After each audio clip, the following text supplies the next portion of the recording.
వైవస్వత మనువుకి 10 మంది కొడుకులు. ఆ 10 మంది కొడుకులు ఇక్ష్వాకువు, శర్యాతి మొదలైన వాళ్ళు. వీళ్లలో ఇక్ష్వాకు మహారాజు గారు కేవలం అయోధ్య సింహాసనం దగ్గర ఉంటే ఇంకొంత వేరే సామ్రాజ్యాన్ని శర్యాతి పరిపాలించాడు. 10 మంది కొడుకులు రాజ్యాన్ని, భూమండలాన్ని పంచుకున్నారు. తలో మొక్కని తలొకళ్ళు పరిపాలించారు. కానీ అందరికీ మళ్ళీ చక్రవర్తిగా మాత్రం అయోధ్య రాజులు ఉండేవారు. అంటే ఇక్ష్వాకు రాజు గారు చక్రవర్తి, వీళ్ళంతా శర్యాతి లాంటి వాళ్ళు అన్నగారికి సామంతులుగా ఉండేవారు అన్నమాట. సెంట్రల్ గవర్నమెంట్, స్టేట్ గవర్నమెంట్ లాగా. మళ్ళీ స్టేట్ గవర్నమెంట్ వాళ్ళ రోజులు సెంట్రల్ గవర్నమెంట్ మీద తగాదా పడేవారు కాదు, వెకిలి వేషాలు వేసేవారు కాదు. అంతా కలిసి ఇక్ష్వాకు రాజు గారి మాట వినేవారు. అలాంటి శర్యాతి రాజు గారికి బంగారం వంటి బుద్ధి ఉంది, బంగారం లాంటి భార్యలు ఉన్నారు. ఆయన భార్యలో ఒక భార్య పేరు ఉత్తమ. ఈ ఉత్తమకి సుకన్య అనే పేరుతో కూతురు పుట్టింది. చాలా అందగత్తి అనమాట ఈ సుకన్య. చిన్నప్పటి నుంచి అమ్మవారి భక్తురాలు. అమ్మవారి బీజాలలో క్లీం అనే బీజమును నిత్యం జపం చేసుకునేదట ఈ సుకన్య. ఈ అమ్మాయికి 16 సంవత్సరాలు నిండాయి. అప్పుడు రాజుగారు ఒకనాడు వేటాడడానికి బయలుదేరాడు. పూర్వకాలంలో రాజ్యానికి దగ్గరలో ఉన్న అడవుల్లోకి జంతువులు పెరిగిపోయి క్రూర జంతువులు నగరం మీద పడి ప్రజలకి విధ్వంసం సృష్టిస్తూ ఉంటే, ప్రజల ప్రాణాలు తీసేస్తూ ఉంటే రాజులు అడవికి వెళ్ళి ఈ క్రూర మృగాలను వేటాడి కొన్నింటిని చంపి కొన్నింటిని దూరంగా కేకారణ్యంలోకి గెంటేసేవారు. దాంతో అక్కడ మళ్ళీ 2-3 ఏళ్ల దాకా ప్రజలకి ఈ జంతువుల బాధ ఉండేది కాదు. అందువల్ల జంతువులు ఎక్కువ పెరిగిపోయి నగరాల మీద కూడా వచ్చేస్తూ ఉంటే మాత్రమే వేటకు వెళ్ళేవారు అన్నమాట. అందుకని ఒకసారి రాజుగారు వేటకు వెళ్ళవలసి వచ్చింది. దానికి గల కారణం సింహాలు, పులులు మొదలైన జంతువులు తెగ పెరిగిపోయాయి, ఎక్కువ పెరిగిపోయి అప్పుడప్పుడు ప్రజల మీదకి, ఓళ్ల మీదకి దాడికి వచ్చేవి. ప్రజలకి దానివల్ల ప్రాణ నష్టం అయ్యేది. అందుకని రాజుగారు ఒకనాడు సింహాలు మొదలైన వాటిని వేటాడతాను, ప్రజలకు రక్షణ కలిగిస్తాను, అడవికి వేటకి వెడుతున్నాను అన్నట్ట. అనగానే భార్యలు మేము వస్తామన్నారు, పిల్లలు కూడా వస్తామన్నారు. అందులో ఈ సుకన్య కూడా నేను వస్తాను అన్న అడవికి అంది. వీళ్ళందరినీ వెంట పెట్టుకుని మహారాజు గారు అరణ్యానికి వేటకెళ్ళాడు. రాజుగారు ఆయన భటులునేమో క్రూర జంతువులు ఉన్న వైపుకు వెళ్ళారు. అడవుల్లో కొన్ని ఉద్యానవనములు ఉన్నాయి, మంచి మంచి తోటలు. ఆ తోటల్ని రాజుగారు తన కూతురు కోసం వేయించాడండి. అందుకని ఆడపిల్లలేమో అటువైపు పోయారు ఉద్యానవనం కేసి. సుకన్య తన చెలికత్తెల్ని వెంట పెట్టుకుని ఉద్యానవనంలోకి వెళ్ళింది. మహారాజా వారు వేటకెళ్ళారు. ఈ ఉద్యానవనంలో చాలా కాలంగా శవనుడు అని ఒక మహర్షి తపస్సు చేస్తున్నాడు. మీకు ప్రారంభంలో చెప్పాను కదా, శ్రీ మహావిష్ణువు యొక్క వక్షస్థలంలో శ్రీవత్సం అని ఒక పుట్టుమచ్చ ఉన్నది. ఈ శ్రీవత్స లాంఛనం నుంచి భృగువు అని ఒక ఋషి పుట్టాడు. ఈ భృగువు యొక్క వంశం వాళ్ళని భార్గవులు అంటారు. ఈ భృగు మహర్షికి పెద్ద కొడుకు ఈ చవనుడు, చాలా మహాతపస్యాలి. ఈతడు నిరంతరం అమ్మవారిని ఉపాసన చేసే ఉత్తముడు. ఈతడు ఈ అడవికి వచ్చి శర్యాతి మహారాజు గారి నగరమునకు దగ్గరలో ఉన్నటువంటి ఈ కేకారణ్యంలో ఉద్యానవనంలో అడుగుపెట్టి చాలా దీక్షతో, కఠోర దీక్షతో ఓం ఐం అంటూ ఐంకార బీజాన్ని జపం చేయటం మొదలుపెట్టాడు. క్రమంగా జపం చేస్తూ ఉంటే సంవత్సరాలు గడిచిపోయాయి. ఆయనకి గడ్డం పెరిగిపోయింది, మేసాలు పెరిగిపోయాయి. క్రమంగా ముసలాడైపోయాడు. ఆయన శరీరం బక్క చిక్కిపోయి ఎండిపోయింది. ఆహారం తీసుకోకుండా నిరంతరం అమ్మవారి కోసం జపం చేయటం వల్ల ఆయన శరీరం ఎండిపోయిందిట. ముసలి ఒగ్గైపోయాడు. కొంతమంది శరీరం చూసారు, చర్మం తప్ప లోపల ఎముకలు కనపడతాయి, చర్మం అతుక్కుపోయి ఉంటుంది శరీరానికి, మాంసం కూడా కనపడదు. అంతలా ఎండిపోయాడు ఆయన. అయినా తపస్సు చేస్తూనే ఉండేవట. గడ్డాలు మేసాలు బాగా పెరిగిపోయి పండిపోయాయి. అయినా పట్టించుకోకుండా తపస్సు చేశాడు ఆయన. బాగా ముసలాడైపోయాడు. ఈయన శరీరం మీద పుట్టలు పోసేసాయి. క్రమంగా చీమలు పుట్టలు పెట్టి ఆ పుట్టలు పెరిగిపోయి పుట్టల్లోకి పాములు జరిగిపోయి మీద నుంచి వెళ్ళిపోయావిట. అయినా ఆయన పట్టించుకోకుండా ఓ మై అని కళ్ళు మూసుకుని జపం చేసేవాడు. ఈ పుట్టల మీద చెట్లు కూడా మొలిచేసాయి, వెదురు మొక్కలు కూడా మొలిచేసాయి. అయినా సరే ఆ వల్మీకంలో కూర్చుని చెక్కు చెదరకుండా తపస్సు చేశాడు ఆయన. బాగా తపస్సు చేసిన వాడు కళ్ళు మూసుకున్నా ఆ కళ్ళల్లో నుంచి ఒక అగ్ని జ్వాల బయటకు వస్తుంది, కాంతి బయటకు వస్తుంది.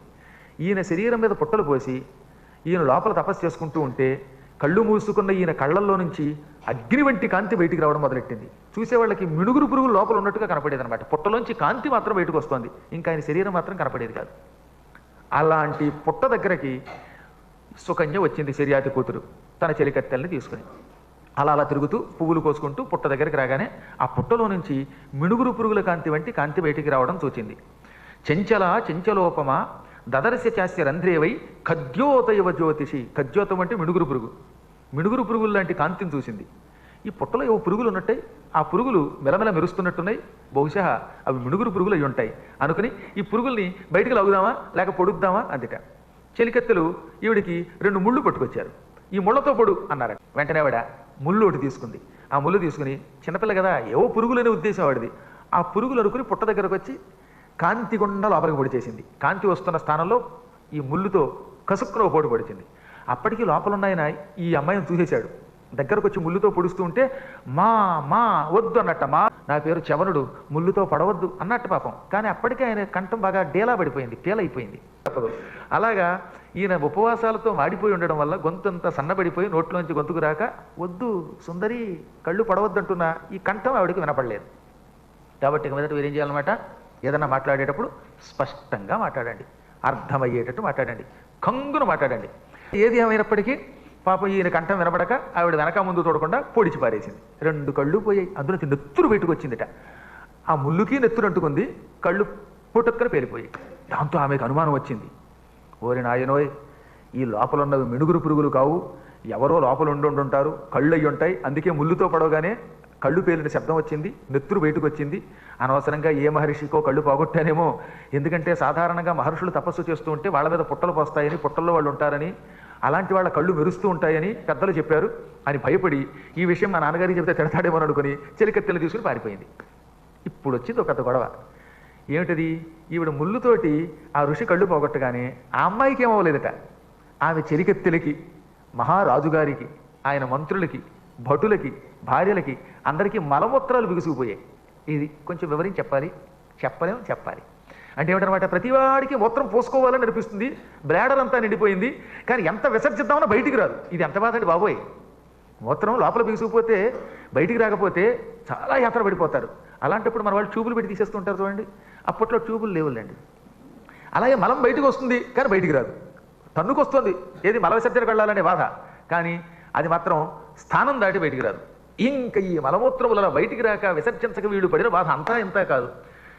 ఏసీ కంపార్ట్మెంట్లో ప్రయాణం చేస్తున్నవాడు మూత్ర విసర్జన కడదాం అనుకుంటే బాత్రూములు ఫిల్ అయిపోతే ఇక గుమ్మం దగ్గర నిలబడి తలుపు తట్టి ఎప్పుడు వస్తావా అని ఎదురు చూసేవాడి బాధలో ఉంది వాడి బాధ. ఓరి నాయనో, ఇక చూడండి వీళ్ళంతా అల్లాడిపోయి మహారాజు దగ్గరకు వచ్చారు. మహారాజు గారు కూడా ఇదే బాధ ఉన్నాడు కదా, వాళ్ళు ఏమిటి ఇలా వచ్చారని అడిగితే, మహారాజా చెప్పలేకపోతున్నాం బావో, ఈ మలమూత్రములు బయటకు వచ్చేస్తున్నట్టుంటాయి, బయటికి రావు, ఇదేదో విచిత్ర బాధ అన్నారట. అప్పుడు రాజుగారు ఏడిసినట్టుంది, నాకు అదే బాధ, నేను ఎవరికి చెప్పుకొని అన్నాడు ఆయన. భార్యలను పిలిచి, భార్యామణులారా అంటే, మహారాజా మేము మా బాధ చెప్పుకోలేకపోతున్నాం అన్నారట. అంటే వాళ్ళకి అదే బాధ అని రాజుగారికి అర్థమైంది. మొత్తం మీద అందరికీ ఇదే సమస్య. ఎందుకో కానీ మధ్య మధ్యలో కొంతమంది బయటికి వెళ్ళి వస్తున్నారు, అసలు రహస్యం ఏంటో ఇప్పుడు నాకు అర్థమైంది. కాబట్టి ఏంటంటే అక్కడ అవకాశం లేక నానాయాత్ర పడి వాళ్ళంతా గజగజలాడుతూ, మహారాజా ఏమిటి కష్టం అన్నారట భటులు, మంత్రులు, రాణులు. అప్పుడు రాజుగారు, ఏదో అపరాధం మనం చేసి ఉంటాం, మహాపాపం చేస్తే ఈ మలమూత్రములు స్తంభించి తీవ్ర దేహ యాతనకి గురవుతామని శాస్త్రం చెబుతున్నది. ఏం చేసి ఉంటాం మనం, ఎరిగి నేనైతే ఎవరికి అపచారం చేయలేదు అని అందరినీ, మీరు ఎవరన్నా తప్పులు పనులు ఏమన్నా చేశారా, ఈ అడవిలో ఎవరికైనా అపచారం చేశారా, లేక దేవతా సర్పాలను చంపారా ఏమిటని అడిగితే మంత్రులు వాళ్ళు మేమేం చేయలేదన్నారు, రాణులు ఏం చేయలేదన్నారు, భటులు ఏం చేయలేదన్నారు, మరి ఎవరు చేయకపోతే ఈ బాధ ఎందుకు వచ్చిందో తెలియటం లేదు. అప్పుడు రాజుగారికి హఠాత్తుగా ఒక గుర్తుకొచ్చిందండి, ఇక్కడ ఒక ఉద్యానవనం ఉన్నది, ఆ ఉద్యానవనంలో చవన మహర్షి తపస్సు చేసుకుంటున్నాడు. కొంపతీసి మన వాళ్ళు ఎవరైనా చవనుడికి అపచారం చేయలేదు కదా, ఆయన భార్గవ వంశస్థుడు, భృగు వంశస్థుడు, ఆయనకు అపచారం చేస్తేనే ఇలాంటి కష్టం మనకు వస్తుంది అనగానే, లేదండి మేము ఆయన దగ్గరికి వెళ్ళలేదన్నారట. ఆ సమయంలో సుకన్య ఇదంతా తెలుసుకున్నది, తండ్రి దగ్గరకు వచ్చింది, నాన్నగారు ఈ అనర్థానికి బహుశా నేనే కారకురాలనేమో అని జరిగింది చెప్పింది. నేను పుట్టను చూశాను, ఆ పుట్టలోంచి ఏదో కాంతి బయటకు వస్తుంటే ఆ కాంతి ఏమిటోనని ముళ్ళుతో పొడిచాను, అందులోంచి నెత్తురు హాహాకార శబ్దం వచ్చింది, అందులో ఎవరన్నా ఉన్నారేమో, వాళ్ళకి నేను అపచారం చేశానేమో, వాళ్ళ వల్లే మనకి ఈ బాధ వచ్చిందేమో అనగానే, అమ్మా చాలా పెద్ద పొరపాటు చేసావమ్మా, సందేహం లేకుండా నీవు చేసిన అపచారమే మా అందరికీ గ్రహచారం అయ్యింది అని ఈయన పరుగున పుట్ట దగ్గరికి వెళ్ళాడు. ఆ పుట్ట తవ్వి తీయించాడు, లోపల ముసలి ఒగ్గుగా ఉండి కళ్ళల్లోంచి నెత్తురుస్తున్న పాప ముసలాయన చవనుడు కనపడ్డట. రాజుగారు చాలా బాధపడిపోయాడు.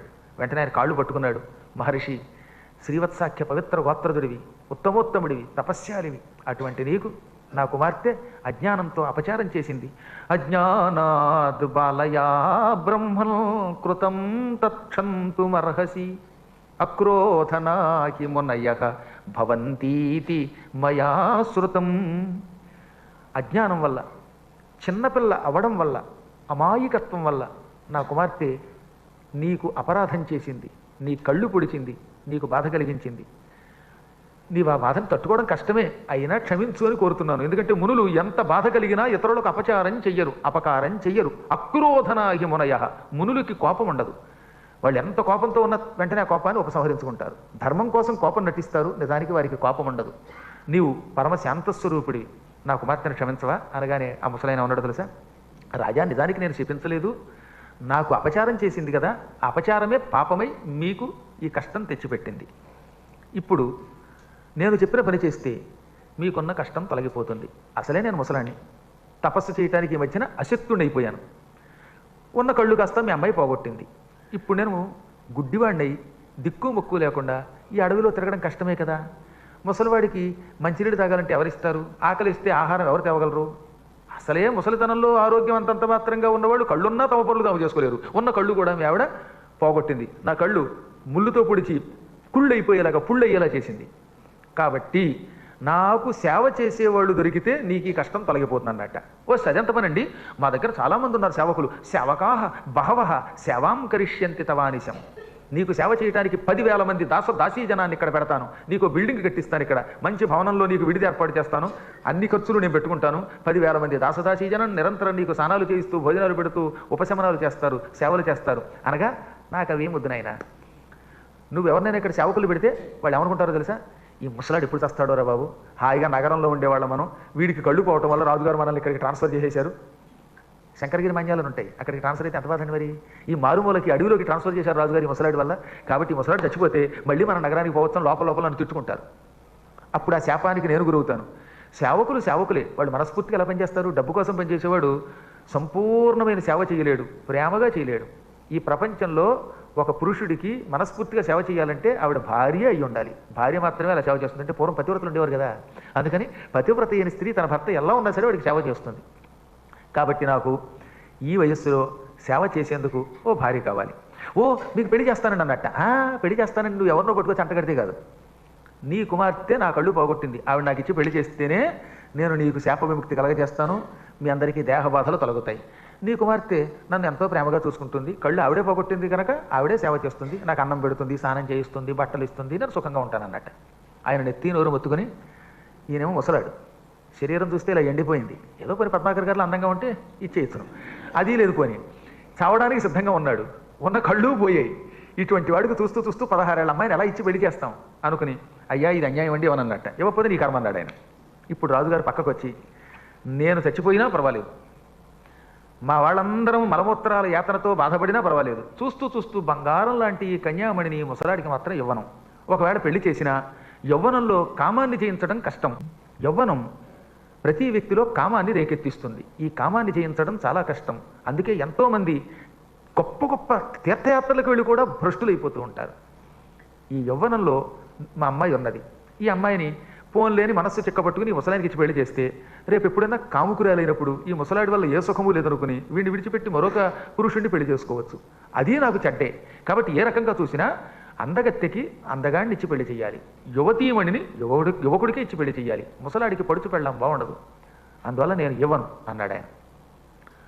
మహారాజా, మీరు చెప్పిందే మేము వింటాం, సంకటం ఇది, వద్దులండి వద్దులండి, ఇలాగే యాత్ర పడుతూ చచ్చిపోతాం అన్నారట మంత్రులు. పాపం మంత్రులే కదా, రాజుగారు కూడా అలాగే అన్నాడు. కానీ ఈయన తట్టుకోలేకపోతున్నాడు, స్త్రీలు తట్టుకోలేకపోతున్నారు. అప్పుడు సుకన్య వచ్చి ఏదో ఒగ్గబట్టుకుని మాట్లాడుతున్నారు, కానీ మంత్రులు లోపల లోపల తను తిట్టుకుంటారేమో అని అనిపించింది ఆమెకి. అందుకని నాన్నగారు, ఒక మహాత్ముడికి నేను అపరాధం చేశాను, ఆయన నేత్రాలు పోగొట్టాను, దీనికి నేను ప్రాయశ్చిత్తం చేసుకోవాలి. నా కోసం మీరందరూ ఇంత బాధపడవలసిన అవసరం లేదు.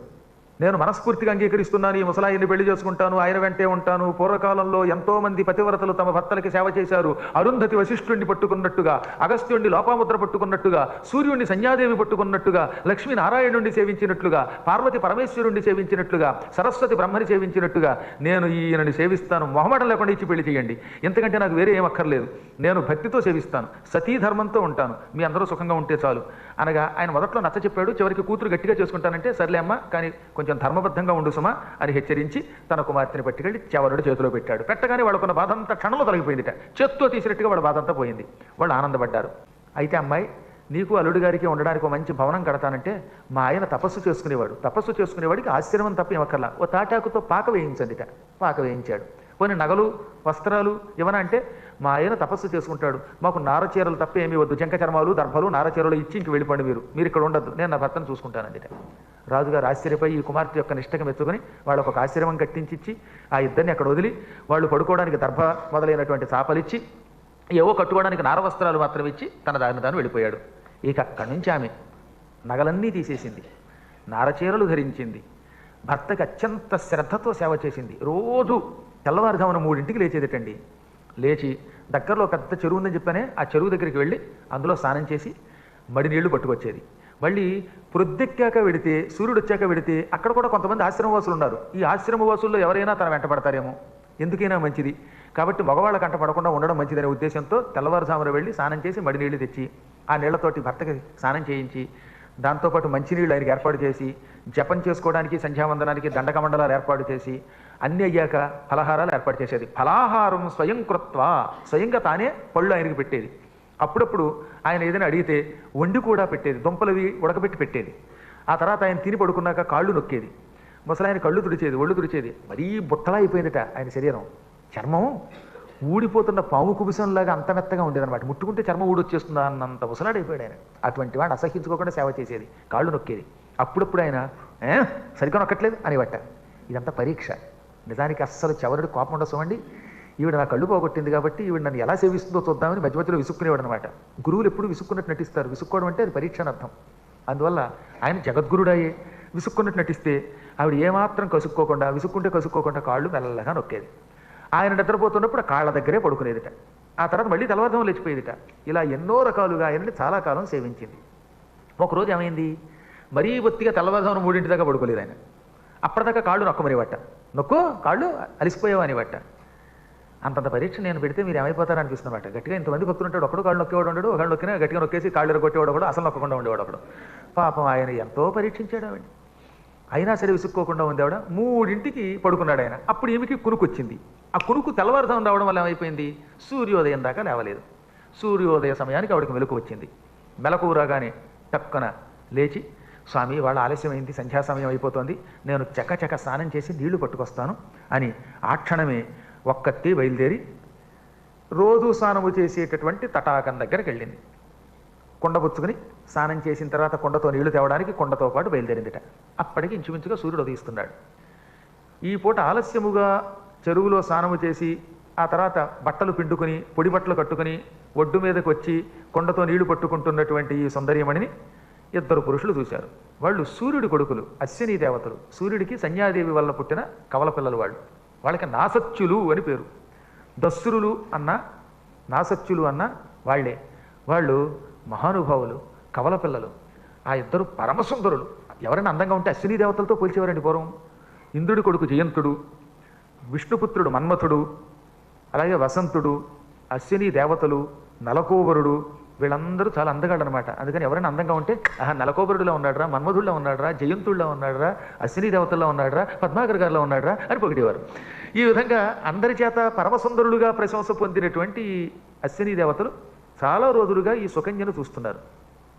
కానీ తెల్లవారుజామున వెళ్ళిపోవటం వల్ల తెల్లవారుజామున వాళ్ళు వచ్చి మాట్లాడడానికి అశక్తులట. అందుకని ఆవిడతో మాట్లాడలేదు. ఈ పూట సూర్యోదయ సమయానికి వచ్చింది కదా, అందుకని ఆవిడ దగ్గరకు వచ్చి క్షణం తిష్టవరారోహే అన్నారు. కాసేపు ఆగబోయి సుందరి అన్నారు. ఆవిడ కంగారు పడి, నేను ఆగడానికి వెళ్ళలేదంటే నేను పతివ్రతను వెళ్ళిపోవాలండి. నీ పాతివ్రత్యానికి ఏం భంగలేదు, ఒక క్షణం ఆగమమ్మా అని ఆపి, సుందరి మేము ఈ ప్రపంచంలో చాలా అందగాళ్ళం, మేము ఎవరో నీకు అనవసరం లే చెప్పటం, మేము మా గురించి చెప్పుకుంటే బాగుండదు కూడా. మేము నిన్ను చాలా కాలం నుంచి చూస్తున్నాం. ఈ అడవిలోకి వచ్చి ఎంత అందగత్తెవి నువ్వు, నీ సౌందర్యాన్ని అడవిగాచిన వెన్నెల చేస్తున్నావు. వెన్నెల ఊళ్ళో ఉందనుకోండి, గుంటూరులో వెన్నెల కాస్తే మనందరం చూస్తాం, ఎంజాయ్ చేస్తాం, అనుభవిస్తాం. వెన్నెల చూసి ఆహా వెన్నెలలోనే వేడియాలని పాడుకోవచ్చు. అడవిలో వెన్నెల కాస్తే ఎవడు చూస్తాడు, దాన్ని ఎవడు అనుభవిస్తాడు. అందుకని నీ అందం అంతా అడవిగాచిన వెన్నెలైపోయింది. మేము ఎరుగుదాం గారు నిన్ను ఆ ముసలాడికి ఇచ్చి పెళ్లి చేయటం మేము పూర్తిగా ఎరుగుదాం.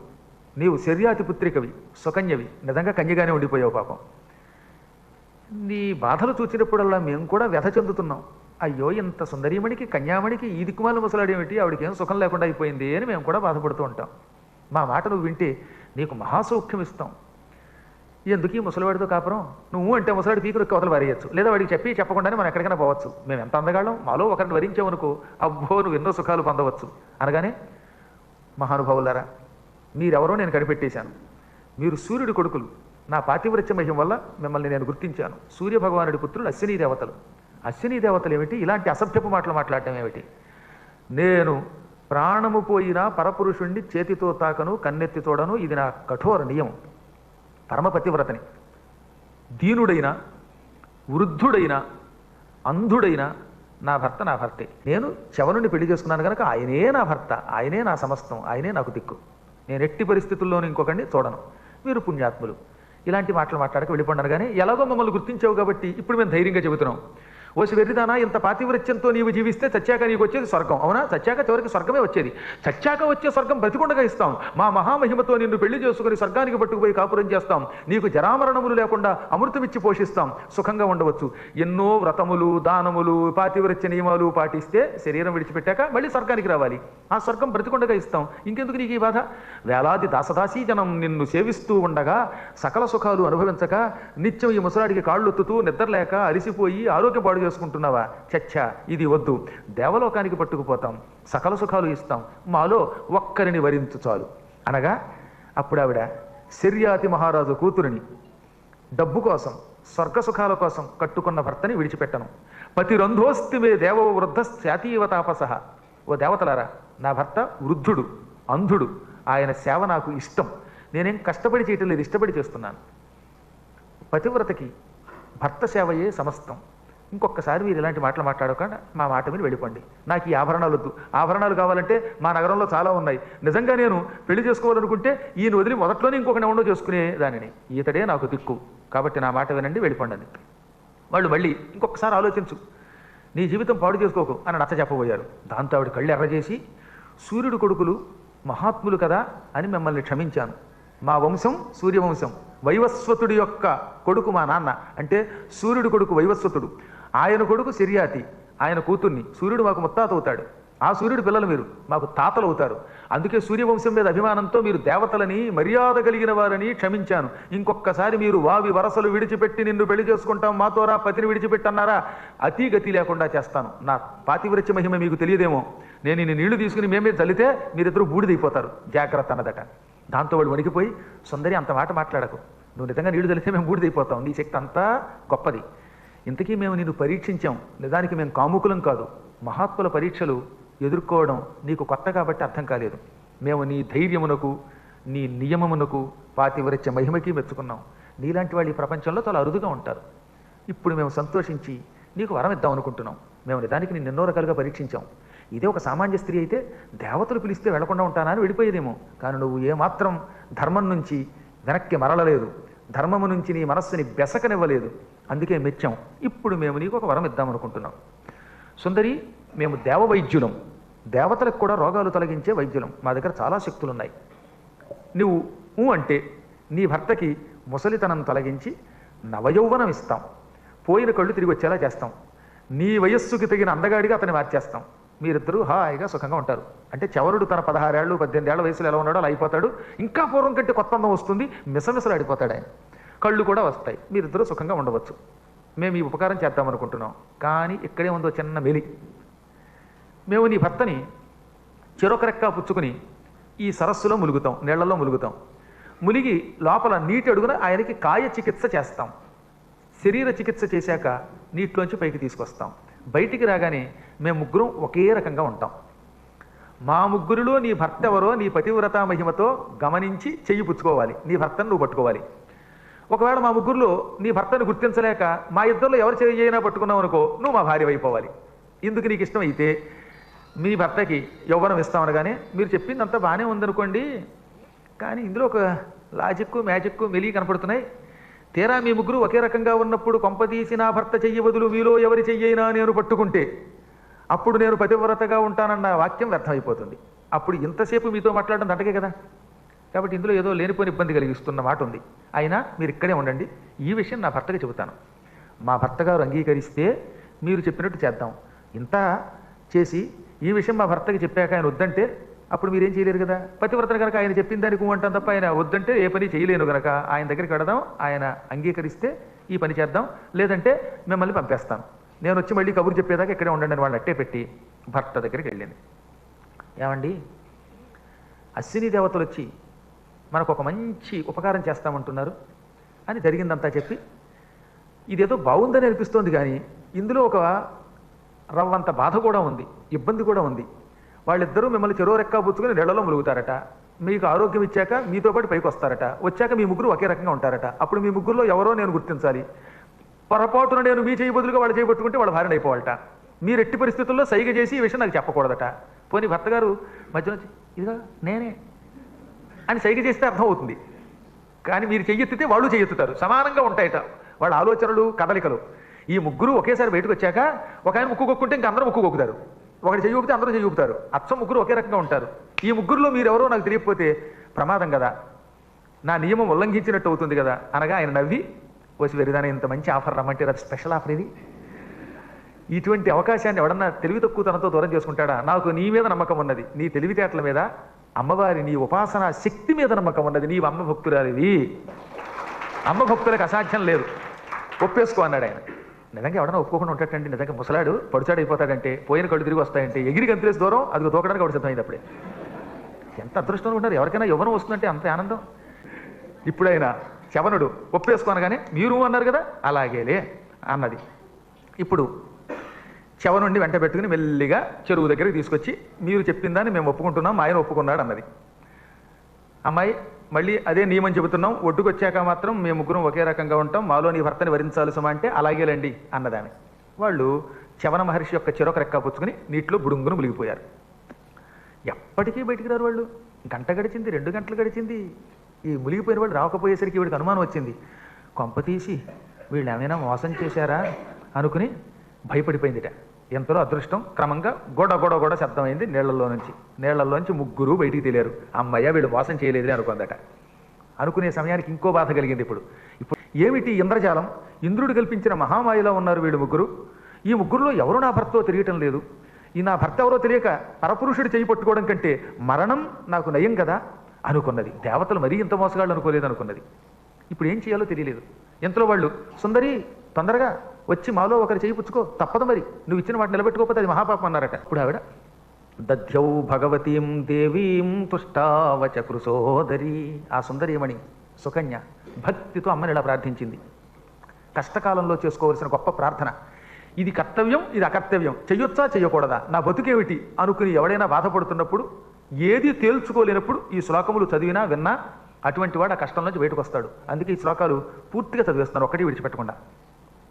శరణం త్వాం జగన్మాతః ప్రాప్తాస్మి భృశ దుఃఖిత రక్షమేద్య సతీధర్మం నమామి చరణౌ తవ నమః పద్మోద్భవే దేవి నమః శంకరవల్లభే విష్ణుప్రియే నమో లక్ష్మి వేదమాతః సరస్వతీ యదం జగత్ త్వయా సృష్టం సర్వం స్థావరజంగమం పాసిత్వమిదమవ్యగ్ర తథాసి లోకశాంతయే బ్రహ్మ విష్ణు మహేశానాం జననీ త్వం సుసమ్మత బుద్ధిదాసి త్వమజ్ఞానాం జ్ఞానినాం మోక్షదా సదా ఆద్యాత్వం ప్రకృతి పూర్ణ పురుష ప్రియదర్శన భుక్తి ముక్తి ప్రదాసిత్వం ప్రాణినాం విశదాత్మనాం అజ్ఞానాం దుఃఖదా కామం సత్వానాం సుఖ సాధన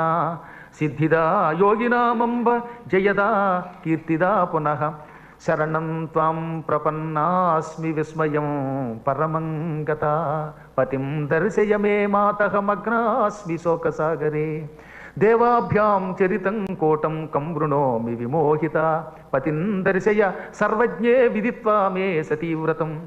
పైకి ఇందులో ఏమని అనిపిస్తుంది? నా భర్తను చూపించు, నువ్వు తప్ప మాకెవరూ దిక్కులేరు, తెలియక నేను అజ్ఞానంలో పడ్డాను, కర్తవ్యమో అకర్తవ్యమో తెలియటం లేదు, ఏది మంచో ఏది చెడ్డో చెయ్యొచ్చో చేయకూడదో తెలియటం లేదని ఉంటుంది. ఇందులో పతిని దర్శి అంటే నాకు ఒక మార్గమును చూపించుము, నేను జీవుణ్ణి, జీవుడికి మంచి చెడ్డ తెలియదు, ఏది తనకి లాభం చేకూరుస్తుందో దేనివల్ల తనకి కష్టం వస్తుందో ఈ జీవుడికి తెలియదు. అలాంటి ఈ జీవాత్మని ఓ పరమేశ్వరి నీవే దగ్గర ఉండి గట్టెక్కించు, నాకు మంచి చెడ్డల యొక్క విచక్షణ చూపించు, కర్తవ్యాకర్తవ్య బోధ చెయ్యి, నన్ను సరైన మార్గంలో నడుపు, నా జీవితం పునర్జన్మ లేకుండా చరితార్థం చెయ్యి అని ఇందులో అంతరార్థం అనమాట. పైకి భర్త అంటే అది, పతి అంటే నిజానికి పరమాత్మని అర్థం. నాకు పరమాత్మ తప్ప మరొకటి వద్దు, ఆయన్ని చూపించు అని అంతరార్థం. అందుకే చాలా గొప్ప స్తోత్రం.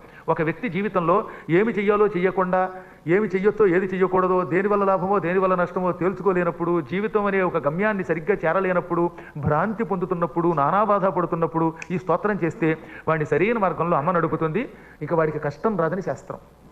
ఇలా ఈమె స్తోత్రం చేయగానే వెంటనే అమ్మవారు హృదయంలో చేరింది. అమ్మవారు హృదయంలో చేరి ఈవిడికి ఒక గొప్ప ఆలోచన ఇచ్చింది. అందుకే అమ్మవారికి ఏమని పేరు? మతి, తుష్టి, పుష్టిర్, మతిర్, దీప్తి. అమ్మవారికి నామాలు చాలా ఉన్నాయి. అందులో బుద్ధి రూపంలో ఉన్నది ఆవిడే. యాదేవి సర్వభూతేషు బుద్ధి రూపేణ సంస్థిత. నమస్తస్యై నమస్తస్యై నమస్తస్యై నమో నమః. ఏ దేవి సకల ప్రాణులలోనూ బుద్ధి రూపంతో ఉందో ఆ తల్లి కొరకు నమస్కారము. ఈవిడికి వెంటనే ఆలోచన వచ్చేసిందనమాట. ఇప్పుడు ముగ్గురికేసి చూసింది. దేవతలకి కంటి మీద రెప్పపాటు ఉంటుంది, రెప్పపాటు ఉండదు. ఎప్పుడు దేవతలు అలా కళ్ళు తెరుచుకు చూస్తారు. మనమైతే ఏం చేస్తాం? ఇలా రెప్పలు వేస్తాం. కానీ దేవతలైతే ఇలా రెప్ప వేయకుండా అలా బిగుసుకుపోయి చూస్తారు. ఈ ముగ్గురిలో ఒకడు నీ భర్త. నీ భర్త మానవుడు గనక కంటి మీద రెప్పపాటు ఉంటుంది. దేవతలు అనిమిషులు, రెప్పపాటు లేనివాడు. రెప్పపాటు ఉన్నవాడు నీ భర్త, రెప్పపాటు లేని అనిమిషులు దేవతలు సమా అని అమ్మవారు ఈవిడ హృదయంలో చేరి బుద్ధిలో చేరి వీడికి ఆలోచన ఇచ్చింది. టక్కని వీడు ఇప్పుడు ముగ్గురికేసి చూసింది. ఇలా ముగ్గురికేసి చూడగానే అందులో ఇద్దరు అలా బిగుసుకుపోయి చూస్తున్నారట. అందులో ఇద్దరు ఏం చేశారు? కళ్ళు మీద రెప్పార్చకుండా ఉన్నారు. ఒక ఆయన మాత్రం చీటికి మటికి టిక్ టిక్ టిక్ అని వేస్తున్నాడు. వెంటనే పరిగెత్తుకుంటూ వెళ్ళిపోయి హీ ఈజ్ మై హస్బెండ్ అని చేయబట్టేసుకుని, ఈయనే నా భర్త అంది. వాళ్ళు బ్యాండ్ వేద్దాం అనుకుంటే ఈవిడ హస్బెండ్నే పట్టుకుంది. వాళ్ళు తెల్లబోయి, అమ్మాయి మేము ముగ్గురు ఒకే రకంగా ఒకే చేష్టలతో ఉన్నాం కదా, నీ భర్తని ఎలా గుర్తించావు మాలు అంటే అదే మాయ అంది ఆవిడ. మహామాయ, జగన్మాత అనుగ్రహం. అవి చెప్పకూడదు, టాప్ మోస్ట్ సీక్రెట్స్ అనగానే ఇప్పుడు నీవంటే ఏమిటో మాకు అర్థమయ్యింది. నీవు మహాత్మురాలివి. అంతటి జగన్మాతని మహామాయను ఉపాసించావు, మాయలోంచి బయటపడ్డావు. తల్లి మీరు సుఖంగా ఉండండి అనగానే చవరుడు మమ్మల్ని దీవించి మీరు వెళ్ళిపోతేలాగా? మాకెంత ఉపకారం చేశారు. నన్ను నవయువకుణ్ణి చేసి కళ్ళిచ్చి మహాత్ముని చేశారు. నా భార్య నేను ఈ రోజు నుంచి బ్రహ్మానందంతో జీవిస్తాం. ఇంత ఉపకారం చేసిన మీకు ప్రత్యుపకారం చేయాలి. ఉపకారం చేసిన వాడికి ఉపకారం చేయకపోవడం తప్పు. కాబట్టి మీకేం కావాలో కోరుకోండి. తస్మాద్వో వాంఛితం కించిత్ దాతుమిచ్చామి సాంప్రతం అన్నాడు ఆయన. మీరు ఏం కోరుకున్నది ఇస్తాను. మీకు ఒక ఉపకారం చేయాలి, మీకు వరం ఇస్తాను, మీ కోరిక తీరుస్తాను. మీకు ఉపకారం చేస్తే అప్పుడు నేను రుణం నుంచి విముక్తుడు అవుతాను. లేదా రుణవాన్ భువి, నేను రుణవంతుడిని అవుతాను, రుణగ్రస్తుని అవుతాను. బాగా ఉపకారాలు పొందాక మళ్ళీ ప్రత్యుపకారం చేయాలట, లేకపోతే రుణమే అనగానే వాడు చిరునవ్వు నవ్వారు. మేము దేవతలం, వరాలు ఇస్తాం, నువ్వు సామాన్య మానవుడివి, నువ్వు మాకేం చేస్తావు నాయన? నీకే అంత శక్తి ఉంటే నీ పోయిన కళ్ళు తెప్పించుకోలేవా? నీ ముసలితనం తొలగించుకుని యవ్వనం పొందలేవా?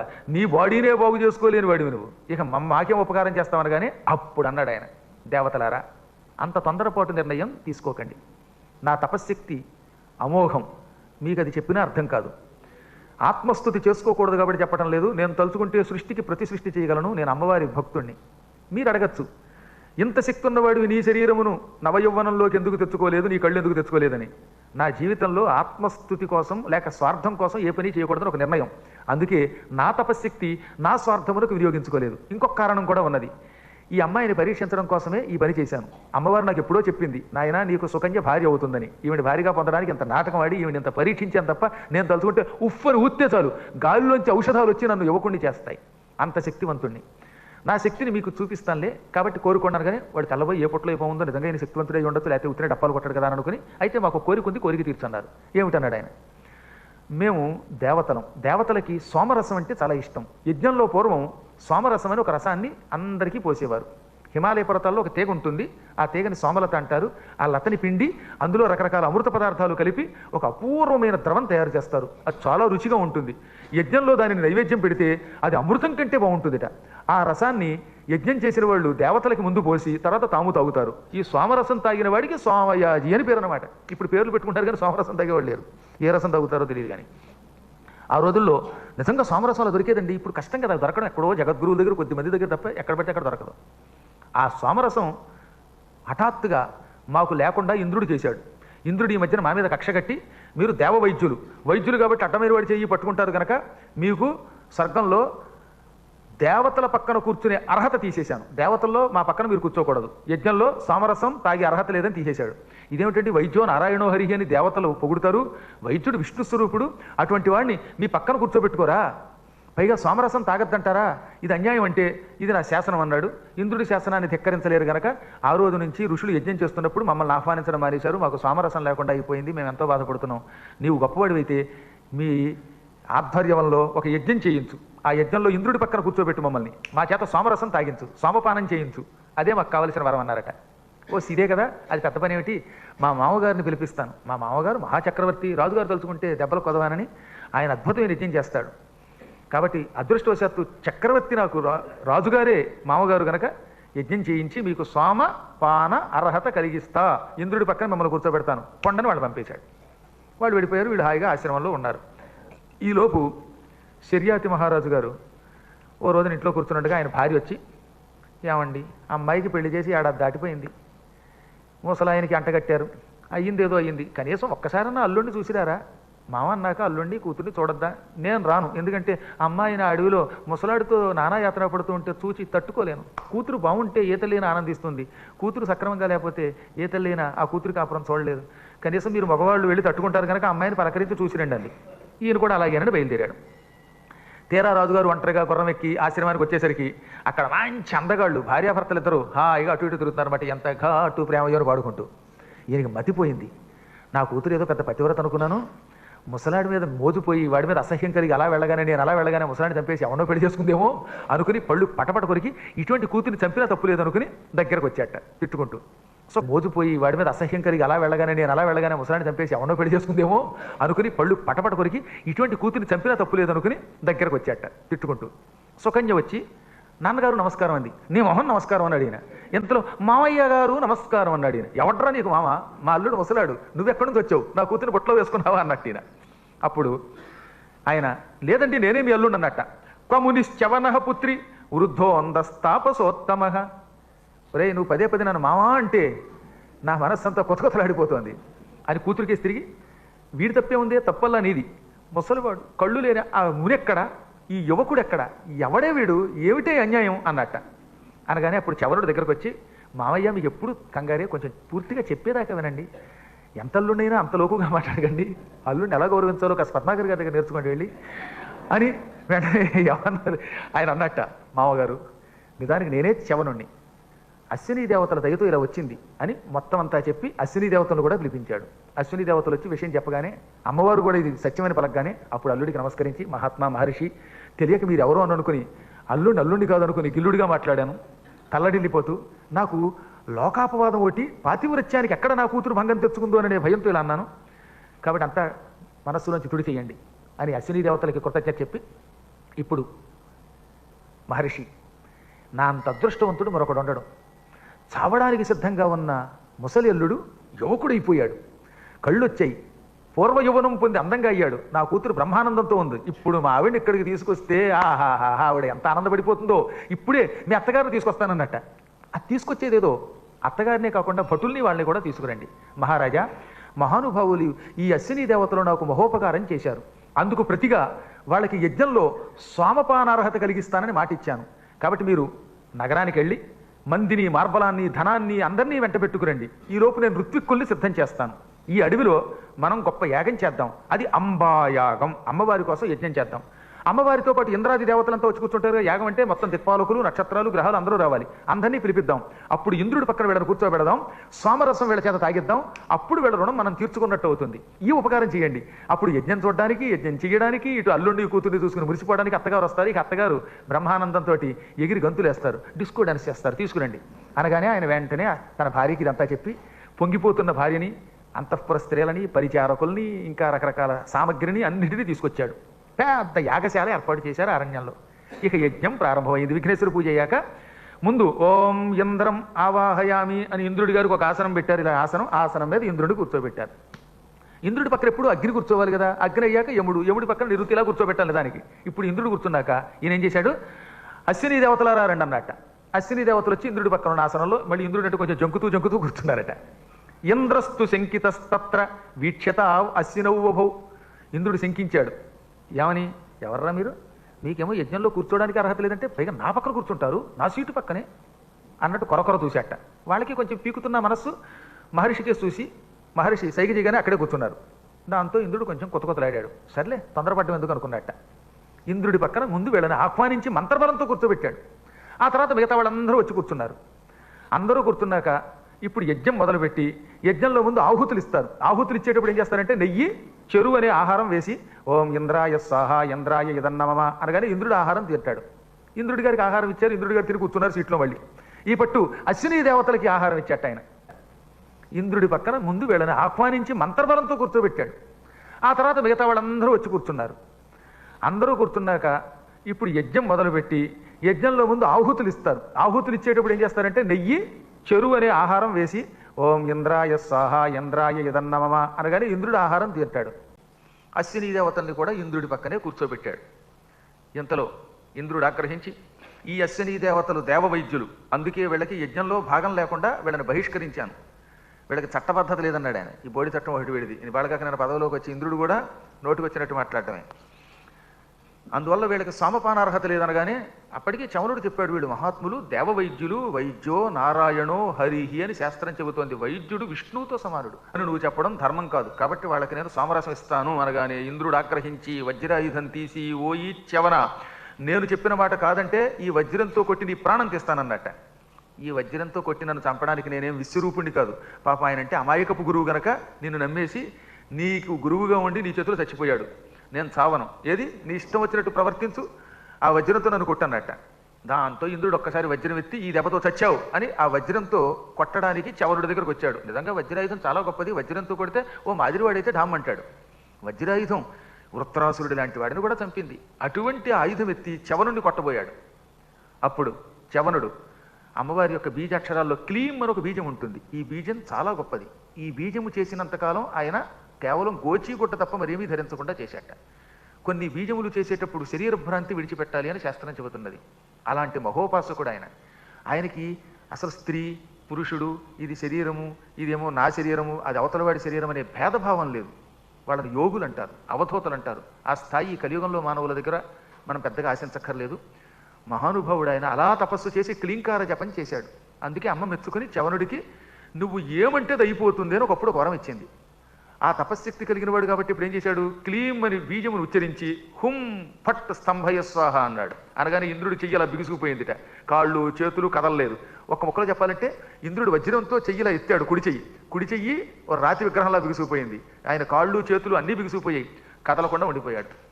అప్పుడప్పుడు చూసారా ఇంటర్నెట్ సరిగ్గా పనిచేయనప్పుడు దిక్కుమాల మొహాలలాగా వీడియో కాల్లో బిగుసుకుపోయి కనపడతాయి, అలా అయిపోయాడు ఆయన. శిలా విగ్రహం అయిపోయాడు. ఈలోపు చవనుడు చూసావా అమ్మవారి యొక్క మహాశక్తి అంటే ఏమిటో, వజ్రంతో కొట్టడానికి వచ్చిన నీలు వంటి వాడిని క్షణాల్లో స్తంభింపజేసే శక్తి జగదంబ మహిమ వల్ల నాకు వచ్చింది, అంబా కటాక్షం వల్ల వచ్చింది, ఇప్పుడు నా మహిమ చూడు అని యజ్ఞగుండంలో ఇన్ని నవధాన్యములు తల్లి ఒరేయ్ మదాసురా పుట్టు అన్నట్ట. ఈ యజ్ఞగుండంలోంచి వెంటనే మధు శబ్దం కలిగిన ఒక అసురుడు పుట్టాడు. మదము అంటే మంచి ఆత్మబలము అని ఒక అర్థం, మదము అంటే అహంకారం అని ఒక అర్థం. మనలో అహంకారం ఉంటే మనము మదాసురులమే, కానీ వీడి దగ్గర అహంకారం కాదు, ఇప్పుడు పుట్టిన వాడి దగ్గర ఉన్నది ఆత్మవిశ్వాసం, నేను ఏ పనైనా చేయగలను అనే నమ్మకం. ఆ నమ్మకం యజ్ఞగుండంలో నుంచి ఒక రాక్షస రూపంతో బయటకు వచ్చింది. ఏమి రాక్షసుడంటే వాడు, వాడి తల ఆకాశంలో చంద్రుని తగులుతోంది, కాళ్ళు నేల మీద ఉన్నాయి, ఈ శరీరం భూమి ఆకాశాలు నిండిపోయింది, భయంకర కళేవరంతో ఎర్రని అగ్నిహోత్రం వంటి కాంతితో పుట్టుకొచ్చాడు. వాడి నోట్లో ఉన్న కోరలతో మొత్తం భూగోళం అంతా గుట్టుకుని మింగగలట. వాడు వికటాట్టహాసం చేస్తూ, తండ్రి చవనా నన్నెందుకు సృష్టించావు, నా కర్తవ్యం ఏమిటని అడిగాడు. నీ కర్తవ్యం ఏమిటో ఈ ఇంద్రుడు చూస్తే అర్థం అవడం లేదా, ఈ ఇంద్రుడు నన్ను ధిక్కరించి నా ప్రాణం తీస్తానని నా మీదకి ఆయుధం ఎత్తాడు, వజ్రాయుధం ఎత్తాడు. ఈ దుర్మార్గుడిని కర్ర నవిలి తినేయి, పొట్లకాయ నవిలినట్టు నవిలి, క్యారెట్ నవిలినట్టు నవిలి అనగానే మదాసురుడు అమాంతంగా ఇంద్రుడి మీద దూకెట్ట. ఒక క్షణకాలంలో ఇంద్రుడి పని అయిపోయేది. కష్టకాలంలో ఇంద్రుడికి కొంచెం బుర్ర బాగా పనిచేసింది. వెంటనే సద్గురుదేవ రక్షించు బాబోయ్ అన్నాడు. అనగానే బృహస్పతి ప్రత్యక్షమై మదాసురుడిని ఒక క్షణం ఆగరా బాబు, తొందరపడి మింగకు, కాసేపు ఆగి ఈ ఇంద్రుడు నా మాట వినకపోతే అప్పుడు మింగుదువు గాని అని మదాసురుణ్ణి తన శక్తితో ఆపాడు. దాన్ని బట్టి బృహస్పతి ఎంత గొప్పవాడో ఆలోచించండి.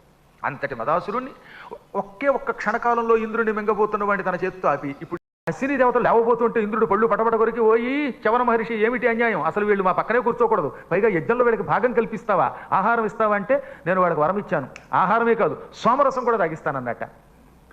మళ్ళీ ఇంద్రుడు ఆగ్రహించాడు, చవన మహర్షి నువ్వు మానవుడివి, నీకు దేవతల శక్తి తెలియదు, అందులో నేను ఇంద్రుణ్ణి, నా శక్తి అసలు నీకు తెలియదు, ఇదిగో వజ్రం ఏమనుకుంటున్నావో, నువ్వు గనక ఈ అశ్విని దేవతలకి మాతో పాటు యజ్ఞంలో భాగం కల్పించి సోమరసంలో కూడా వాళ్ళకి వాటా ఇస్తే వజ్రంతో నీ తల తెగ్గొడతాను. పూర్వం ఇంద్రుణ్ణి నేను విశ్వరూపుణ్ణి చంపా, త్వష్ట ప్రజాపతి కొడుకు విశ్వరూపుడి తలకాయలు నరికా, వృత్రుణ్ణి చంపాను, ఏమనుకుంటున్నావు అనగానే, ఇంద్ర నువ్వు వజ్రం కాదు కదా, ఇంకో 4 బిజ్జిరాలు పట్టుకొచ్చినా ఐ డోంట్ కేర్, అహల్యాజార సంయచ్చ కోపంచాద్య నిరర్థకం అన్నట్టు. ఓరి అహల్యాజారుడా అంటే ఎంత తిట్టాడండి, అహల్య దగ్గరికి పోయినవాడా, నువ్వుట్రా నన్ను బెదిరించేది, నేను ఎవడనుకుంటున్నావు, శ్రీవత్స గోత్రదుణ్ణి, భృగు మహర్షి కొడుకుని, నీలాంటి వాళ్ళు నన్నేమీ చెయ్యలేరు, కిక్కురు మనకుండా కూర్చున్నావంటే నిన్ను నెత్తురు కక్కుకోకుండా చేస్తాను, ఎక్కువ మాట్లాడావంటే నీ అంతం చూస్తాను, ఈ రోజు నా మహామహిమ ప్రపంచం చూచుగాక అని ఆయన ఇంద్రుణ్ణి బెదిరించి కూర్చోబెట్టాడు. ప్రస్తుతం నిన్ను నేను కాపాడలేను, ఎందుకంటే ఈ చవనుడి శక్తి చాలా గొప్పది. చవనుడు అంటే మాటల నిరంతరం అమ్మవారి యొక్క ఉపాసన చేసి చేసి తానే అమ్మైపోయాడు. కొంతమంది సద్గురువులు ఉంటారు, వాళ్ళు అన్నం తింటున్నా, త్రాగుతున్నా, పడుకున్నా, మెదులుతున్నా, ఏం చేస్తున్నా సర్వకాల సర్వావస్థల్లో అమ్మనే ధ్యానం చేస్తారు. అందువల్ల వాళ్ళ శరీరం సాక్షాత్తు జగదంబ అయిపోతుంది. జగదంబకి ఈ భక్తుడికి తేడా ఉండదు. చవనుడు ప్రస్తుతం పూర్తిగా అమ్మవారే. అమ్మవారు చవనుడి రూపంలో పుట్టింది. అటువంటి మహాత్ముణ్ణి ఈ ప్రపంచంలో ఏ శక్తి ఆపలేదు. ఆయన ఈ మదాసురుణ్ణి ఉసిగొలిపి నీ ప్రాణం తీసేలోపు ఆయన కాళ్ళు పట్టుకో. గురువుని కనుక నీ మీద అభిమానంతో ఈ సలహా ఇస్తున్నాను. నా మాట విన్నావా బతికి బట్టకడతావు, లేదా నీ పని అయిపోయినట్టే అన్నట్ట. గురువుగారు చెప్పాక ఏ పనైనా చేస్తానండి. శాస్త్ర ప్రకారంగా గురువుగారు చెబితే నిషిద్ధమపి కర్తవ్యం. కొన్ని పనులు నిషిద్ధంలా కనపడతాయి, నిషేధమైన పని కూడా గురువు చెబితే చెయ్యాలట. గురువుని అంత శ్రద్ధతో నమ్మేవాళ్ళు ఉన్నారు. మా గురువుగారండి దేవుడండి అని వెనకాతల నుంచి పంగనామాలు పెట్టేవాళ్ళు ఉంటారు. ఏం చేస్తాం, ఎవడదృష్టం వాడిది. పూర్వజన్మ సుకృతం వల్ల ఇంద్రుడికి బృహస్పతి మీద సరి అయిన నమ్మకం, గురుత్వం అన్నీ ఉన్నాయి. అందుకే వెంటనే గురువుగారు చెప్పిన వెంటనే 2 చేతులు జోడిద్దామంటే చేతులు రావడంలా. అందుకని చవన మహర్షి మనస్ఫూర్తిగా నమస్కరిస్తున్నాను. చేతులు జోడించి నీకు నమస్కరించడానికి నా చెయ్యి బిగుసుకుపోయింది, నా కాళ్ళు నీ దగ్గరికి రానివ్వడం లేదు, ఒక్క నాలుక మాత్రమే పనిచేస్తోంది. అందుకే నిన్ను వేడుకుంటున్నాను, నీవే నాకు దిక్కు, నన్ను రక్షించు. అమ్మవారి భక్తుడివి, నువ్వు చెప్పిన మాట కాదంటానా? నువ్వు చెప్పినట్టే ఈ అశ్విని దేవతలకి ఈ రోజు నుంచి యజ్ఞంలో భాగం కల్పిస్తాను, వాళ్ళకి సోమరసం తాగే అర్హత ఇస్తాను, నన్ను క్షమించన్నట్ట. వెంటనే చవనుడు కరిగిపోయాడు. చవనుడు చాలా ఉత్తముడు. చవనుడు కూడా నాలాగా బోడాబోడి మనిషి. ఈ శ్రీవత్స గోత్రం వాళ్ళందరికీ ఇదో పెద్ద సమస్య అనమాట. వీళ్ళు పుట్టి అమాయకులు నోట్లో వేరేడితో కొరకలేదు. ఏదన్నా తప్పు చేస్తే కోపము వస్తుంది, అంతలోనే టక్కన చల్లారిపోతారు. ఆయన చల్లారిపోయి, ఇంద్రా నీ మీద కోపం ఏమిటి? అసలు ఇంద్రుడు లేకుండా, దిక్పాలకులు లేకుండా యజ్ఞం జరగదు. కాకపోతే నువ్వు అన్యాయముగా ఈ అశ్విని దేవతలకి ఇంతకాలం శిక్ష వేశావు, పైపెచ్చు వాళ్ళకి నేను యాగభాగం కల్పిస్తూ ఉంటే నన్ను చంపడానికి ప్రయత్నించావు, అందుకే నీకు ఈ శిక్ష వేశాను.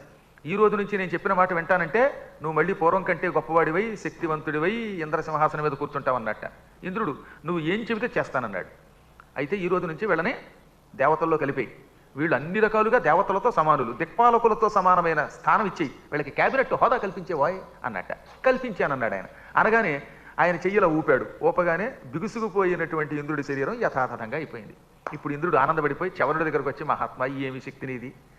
ముల్లోకాలలో మా గురువుగారు బృహస్పతి కంటే గొప్పవాడు ఉన్నాడని నేను ఎప్పుడు అనుకోలేదు. మా బృహస్పతి నువ్వు ఆయన కంటే గొప్పవాడు అన్నాడు. భూలోకంలో బృహస్పతిని మించిన తపశ్శక్తి కలిగిన వాళ్ళు ఉన్నారని అర్థమయ్యింది. ఈ రోజు నుంచి నువ్వేం చెబితే చేస్తాను, అశ్విని దేవతల్ని మాలో కలుపుకుంటానన్నట్ట. అనగానే అప్పుడు విజృంభించి, నేను నిజంగా అంత గొప్పవాడిని అన్నాడా? చవనుడు అలా అలా, ఇంద్రా ఇంకా నువ్వు అమాయకత్వంలో ఉన్నావు, ఇది నా శక్తి కాదు, మా అమ్మ శక్తి.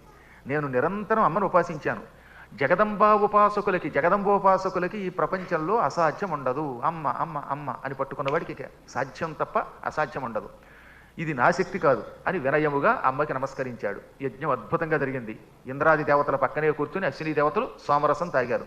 సోమరసం అమృతం కంటే బాగుంటుంది. సోమరసం తాగినటువంటి వాడు జన్మ అయిపోయాక, దేవజన్మ అయిపోయాక బ్రహ్మలోకానికి పోతారు. అందుకే సోమరసం తాగేవారు. దేవతలకు కూడా ఆ దేవతల జన్మ శాశ్వతం కాదు సుమా. స్వర్గం క్షణికమే. పుణ్యం చేసిన వాడు కొంతకాలం ఆ పుణ్యఫలంగా స్వర్గంలో ఉంటాడు. పుణ్యఫలం స్వర్గలోకంలో భోగముల రూపంలో అనుభవిస్తాడు. పుణ్యం క్షీణించిపోయాక మళ్ళీ భూలోకంలో పుడతాడు. క్షీణే పుణ్యే మర్త్యలోకం విశంతి. పుణ్యం క్షీణించాక జీవి మళ్ళీ మానవలోకంలో పుట్టవలసిందే. కాబట్టి తిరిగి మానవలోకానికి తీసుకొచ్చే బోడి స్వర్గం ఎందుకు? పునర్జన్మ లేకుండా చేసేటటువంటి ఉత్తమ లోకాలకు వెళ్ళాలి. ఉత్తమ లోకాలకు వెళ్ళేవాడు సోమరసం తాగితే ముందు బ్రహ్మలోకానికి ఎడతాడు. బ్రహ్మలోకంలో కొంతకాలం ఉన్న తర్వాత మళ్ళీ అక్కడ సత్కర్మాచరణ చేస్తే, అక్కడ పిచ్చి పనులు చేయకుండా ఉంటే, బ్రహ్మ మీద భక్తితో ఉంటే, ఆ తర్వాత కైలాసమో వైకుంఠమో మణిద్వీపమో పెడతాడు. బ్రహ్మలోకానికి వెళ్ళి కూడా తిరిగి వచ్చిన వాళ్ళు ఉన్నారు. అందులో ఉదాహరణకి మహాభీషుడు బ్రహ్మలోకానికి వెళ్ళాడు. ఏం లాభం? మళ్ళీ బ్రహ్మశాపానికి గురై శంతన మహారాజుగా పుట్టాడు. కాబట్టి ఏ లోకానికి వెళ్ళినా అక్కడ ఉండవలసిన రీతిలో ఉండకపోతే ఉపయోగం లేదు. నువ్వు కాశీకి వెళ్ళావా, గయకి వెళ్ళావా, ప్రయాగకి వెళ్ళావా, నీ ప్రవర్తన బాగాలేకపోతే అక్కడ భగవంతుడు ఒక్క క్షణం కూడా నేను ఉండనివ్వడు, నీకేమీ సద్గతులు ఇవ్వడు. కాబట్టి నిరహంకార స్థితితో అమ్మని పట్టుకుంటే అమ్మ అనుగ్రహం వల్ల అశ్విని దేవతలు సోమరసం తాగారు. ఆ ప్రభావంతో రాబోయే కాలంలో బ్రహ్మలోకానికి వెళ్ళబోతున్నారు వాళ్ళు. యజ్ఞం అయ్యాక చవనుడికి నమస్కరించి, చవన ఏదో ముసలాడివి, నీ కళ్ళు నువ్వే తెప్పించుకోలేకపోయావు, నీకు యవ్వనం తెప్పించుకునే శక్తి లేదు అనుకున్నాము, నిన్ను చులకనగా చూసాము, నీ శక్తి ఏమిటో అర్థమయ్యింది, నువ్వు తలుచుకుంటే భువన బ్రహ్మాండాలు కింద తిరుగుతాయి. అయినా నీ తపశ్శక్తిని ఇంతకాలము నీ స్వార్థానికి వాడుకోకుండా లోకశ్రేయస్సు కోసం వాడావు. మీ ఆవిడ దగ్గర ముసలాడిలా నటించావు. గురువులు ఎలాంటి నాటకాలు ఆడతారో ఇప్పుడు అర్థమయ్యింది. నీ అనుగ్రహంతో మేము సుఖం పొందుతున్నాం, నీకు నవయవ్వనం ఇచ్చిన పుణ్యం వల్ల ఇంద్రుడి యొక్క పూజని మేము పొందాం అని ధన్యవాదాలు చెప్పి వెళ్ళిపోయారు. ఇది పరమ పవిత్రమైన జగదంబోపాసనకి సంబంధించిన సుకన్యాచ్యవనల వృత్తాంతం. ఈ వృత్తాంతం శ్రద్ధతో విన్నవాడికి ఆరోగ్యం బాగుంటుందిట. తర్వాత బ్రహ్మలోకం ప్రవిశ్యతి, వాడు బ్రహ్మలోకానికి ఎడతాడని శాస్త్రం. మీరంతా శ్రద్ధతో విన్నారని నా నమ్మకం. మధ్యలో సెల్ ఫోన్లు ఎక్కడ మోక్కుండా వింటే వాడు గ్యారంటీగా ఈ జన్మలోనో వచ్చే జన్మలోనో బ్రహ్మలోకానికి ఎడతాడు.